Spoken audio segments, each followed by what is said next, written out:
Hi, my name is Adysen Burns. I am 13 years old and a part of the Helping Hands 4-H Club. I've been a part of this club for 7 years now. This year, I'm doing the Fat Steer project with the Florida State Fair. This year's topic for the Florida State Fair Skillathon is healthcare. There's many topics you can choose in the healthcare category, but I myself have chose to do recognizing and preventing illnesses. Now we're moving on to identifying healthy versus unhealthy behaviors. Considering you should be spending a ton of time in your pens and around your steer, you should be able to identify what is normal so you can identify what behaviors are abnormal for your animal. Abnormal behaviors might include isolation, coughing, lack of appetite, weird reactions, loose stools, and difficulty breathing. As you can see, the cow on the left here, she is focused, she is upright, head up, and is interested in the things around her. If you look closely, she's with her herd, as there are others behind her. But with this cow on the right, she's down, she looks like she's having difficulty breathing, and if you look closely, there is no animals around her. A healthy behavioral animal might be that they're drinking water, eating food, relaxing, moving around, and they're obviously going to be social.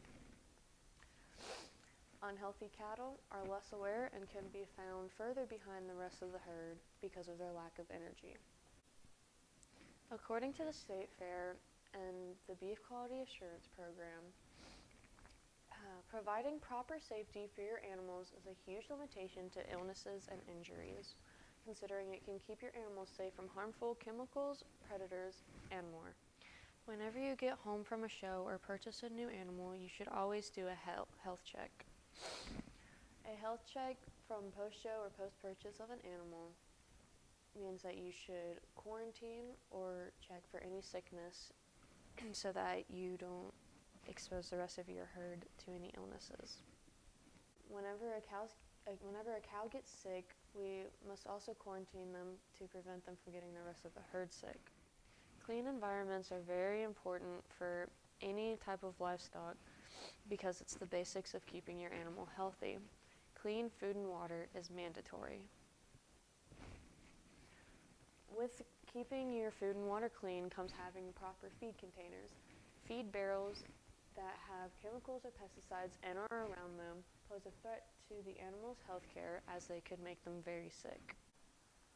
Respiratory issues in cattle can be deadly if not controlled and used with the proper antibiotics.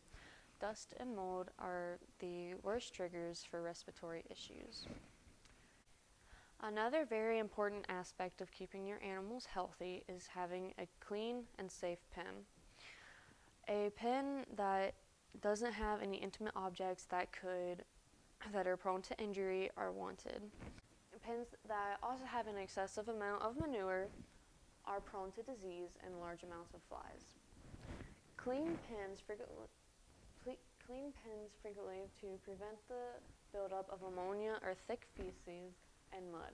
The ground should always be dry. There are many proper healthcare preventatives, including fly control, dewormer, and the proper vaccinations. Fly control is a big help in keeping your livestock healthy.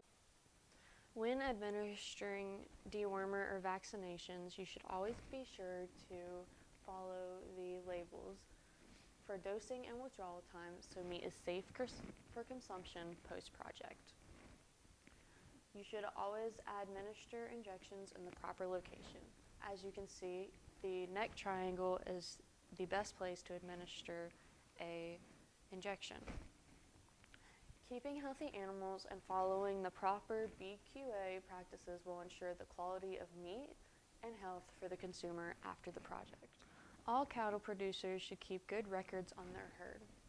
Keeping good records on anything and everything that has happened in the herd will be a huge help to keeping the cattle healthy and know when and where they need help. You should always act quickly and be responsive to any sign the herd is giving you.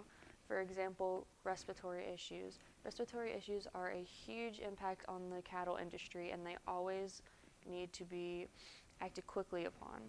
Another one is a massive fly issue. As we've talked about before, flies can pose a threat to the animal's health. We all know that herd records are very important, but another very important thing is individual cattle records. Individuals should always be properly identified, and we all know that keeping our herd and project animals healthy is our main goal. We need to be able to identify healthy versus unhealthy behaviors. If we bring an animal home from show or they are newly acquired, they need to be quarantined for a minimum of 30 days. If an animal is sick, they need to be away from the herd so that they don't get the rest of the herd sick. Other preventions are we need a clean feed room, a clean feed trough and water, and always have a clean pen. They should always have dry dirt to prevent ammonia and the buildup of feces and mud. We need to make sure that we have the proper health preventages, which are the dewormer and fly control and timely vaccinations. To act quickly for injury or illness. So if an animal gets injured, we obviously need to get to them in a timely manner. We need to keep good records on our whole herd and individuals, because an individual cow getting sick is just as important as the whole herd getting sick. My cited resources were mainly the Florida State Fair Skillathon manual, but I also got information from the Beef Quality Assurance Program, and I got all of my pictures in the slideshow from Google Images.